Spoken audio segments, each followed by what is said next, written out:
আসসালামু আলাইকুম সুপ্রিয় দর্শক। আশা করি আপনারা সকলেই ভালো আছেন।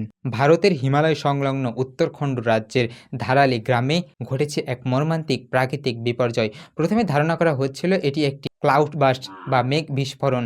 কিন্তু পরবর্তী আবহাওয়া বিশেষজ্ঞ ও ভূবিজ্ঞানীরা জানিয়েছেন ঘটনাটি সম্ভবত একটি glacial lake outburst flood, অর্থাৎ হিমবাহ গলে সৃষ্ট ফেটে যাওয়া আকস্মিক বন্যা। এ ঘটনা এখন পর্যন্ত ৫ জনের মৃত্যু নিশ্চিত হওয়া গেছে এবং ভারতীয় সেনাবাহিনী ১১ সদস্য নিখোঁজ হয়েছেন। প্রবল জলে ভেসে গেছেন সেনা ক্যাম্পের অংশবিশেষও। প্রাথমিক রিপোর্ট অনুযায়ী ভূমিধ্বংস ও বন্যায় ৪০ থেকে ৫০টি ঘরবাড়ি সম্পূর্ণভাবে ধ্বংস হয়ে গেছে। রাজ্য জুড়ে ৫টি জাতীয় মহাসড়ক, ৬০টি সড়ক এবং ২টি সীমান্ত সড়কসহ মোট ১৬৩ সড়ক যোগাযোগ বিচ্ছিন্ন। ফলে উদ্ধার তৎপরতা মারাত্মকভাবে ব্যাহত হচ্ছে। নিখোঁজ হয়েছেন ১০০ জনেরও বেশি মানুষ। প্রত্যক্ষদর্শীরা জানিয়েছেন হঠাৎ করে বিশাল জলরাশি গ্রামে প্রবেশ করে বাড়িঘর, হোটেল, রিসোর্ট ভাসিয়ে নিয়ে যায়। ভূস্তপে নিচে আটকে পড়ে অনেকে। স্থানীয় অভিযোগ, এমন ভয়াবহ দুর্ঘটনার আগে কোনো ধরনের সরকারি সতর্কতা বা প্রস্তুতির ইঙ্গিতও জানানো হয়নি। ধরাল্লি অঞ্চলের পর্যটকদের কাছে জনপ্রিয়, এখন সেখানে হোটেল, রেস্টুরেন্টগুলো রয়েছে।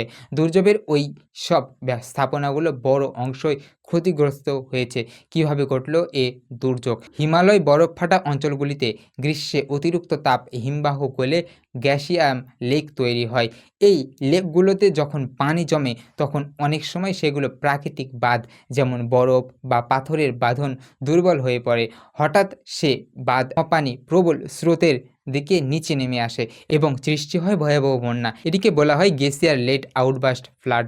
ভারতীয় আবহাওয়া অধিদপ্তরের পরিসংখ্যান অনুযায়ী এই এলাকায় মাত্র ২৭ মিলিমিটার বৃষ্টিপাতের রেকর্ড হয়েছে।